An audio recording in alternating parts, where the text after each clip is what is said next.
ტატუნაშვილი კომატოზურ მდგომარეობაში აღმოჩნდა 27 მაისიდან ამ დრომდე ოფიციალური ინფორმაცია მის ჯანმრთელობასთან დაკავშირებით არ გაგვაჩნია. ჩვენი მთავარი შეკითხვა არის, რომ რატომ არ მიექცა ამ ადამიანს ყურადღება.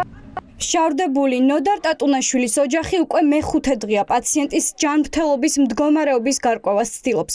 პენიტენციური დაწესებულება მიზეზად შაბათ კვირას ასახელებდა და დღემდე ოჯახის კითხვებს პასუხს არ სცემდა. 29 წლის პატიმარი უმძიმეს მდგომარეობაში იმყოფება. შავდებული 58 დღის განმავლობაში შიმშილობდა. მისი ახლობლები ამბობენ, რომ პროტესტის უკიდურეს ფორმას პატიმარმა ბრალის დამძიმების შემდეგ მიმართა. ხაზგასმით არის ნახსენები, რომ ნოდარ ტატუნაშვილი იმყოფებოდა მაღალი რისკის მქონე პატიმარი და ის ამიტომ იხდიდა სასჯელს ბათუმის მკაცრი რეჟიმის ციხეში.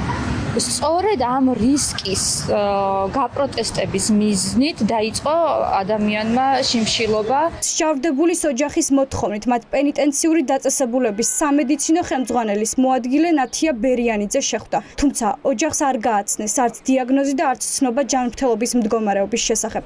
პენიტენციურმა დაწესებულებამ ახლობლებს პაციენტის ნახვის ნებართვა მისცა, მაგრამ წინააღმდეგი იყო ვივამედი. მოლაპარაკების შემდეგ სამედიცინო დაწესებულებამ ერთჯერადად მისცა და შვილის ნახვის უფლება. რამოდენიმე საათი კი ვიმყოფებოდით იქ, მაგრამ რეალურად არავინ არაფერზე პასუხი არ გაგვცა. იმას იძახიან, რომ ჩვენი ვალდებულება ეს არ იყო. ოჯახისთვის რომ შეგეტყობინებინათ, თქო, ვის ქონდა ვალდებულება?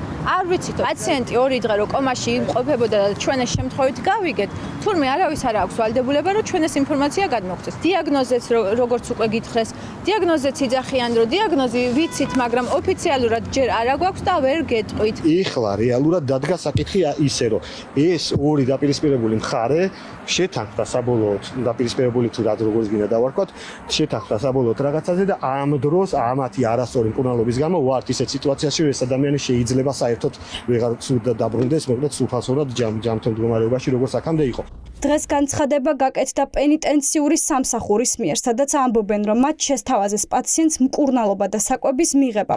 თუმცა ნოდარ ტატუნაშვილის ოჯახის თქმით, მსჯავრდებული მკურნალობას 22 მაისს დათანხმდა, მაგრამ 27 მაისს მსჯავრდებულის მდგომარეობა დამძიმდა. ოჯახი ეჭვობს, რომ ამ მდგომარეობამდე ტატუნაშვილი არასწორად ჩატარებულმა მკურნალობამ მიიყვანა. საცხადებდა თურმე პაციენტი მკურნალობაზე. უარს კი არ აცხადებდა მკურნალობაზე. რეალურად ის ითხოვდა ჯერ გამოკვლევების ჩატარებას, რა დიაგნოზი აქვს, რა ხდება. ზუსტად ამის გამო, რომ არ ჩაუტარეს შესაბამისი გამოკვლევები და ანალიზები, არარეალური ანალიზები იყო, რა ვიცი, თქვენ შეგიძლიათ ნახოთ და ზუსტად ამის გამოა ეხა იმ მდგომარეობაში, რა მდგომარეობაშიც არის. დაჭერილი არის მილიციასთან კონფლიქტის გამო. ამაზე რომ მისცეს 5 წელი რამოდენიმე თვე რო დარჩებოდა, მას უზდიდნენ რისკს და უმატებდნენ. ზის უკვე 8 წელია, არაფრისგან 8 წელია, დარჩა კიდე 2 წელი და კიდე 2 პირობითი. რამ გამოიწვია ნოდარ ტატუნაშვილის კომატოზურ მდგომარეობამდე მიიყვანა? ამ საკითხზე გასაუბრება მის მკურნალ ექიმთან ვცადეთ, თუმცა ექიმმა ჩვენს კითხვებზე პასუხის გაცემა არ ისურვა. მე არა მაქვს უფლება ჩამოვიდე ეზოში, როგორ ოჯახის წევრები ამბობენ, რომ თქვენ ოჯახის წევრებს მე ვესაუბრე. რა მდგომარეობაში ახლა პაციენტი ამბობენ, რომ მათი ნებართვის გარეშე დაიწყეთ სამედიცინო ჩარევა. 29 წლის მსჯავრდებულის ოჯახი ისევ მედიკოსების პასუხის მოლოდინშია, რომლებმაც უნდა თქვან, რამ გამოიწვია ნოდარ ტატუნაშვილის კომატოზური მდგომარეობა და რა გახდა პატიმრის პროტესტის რეალური მიზეზი.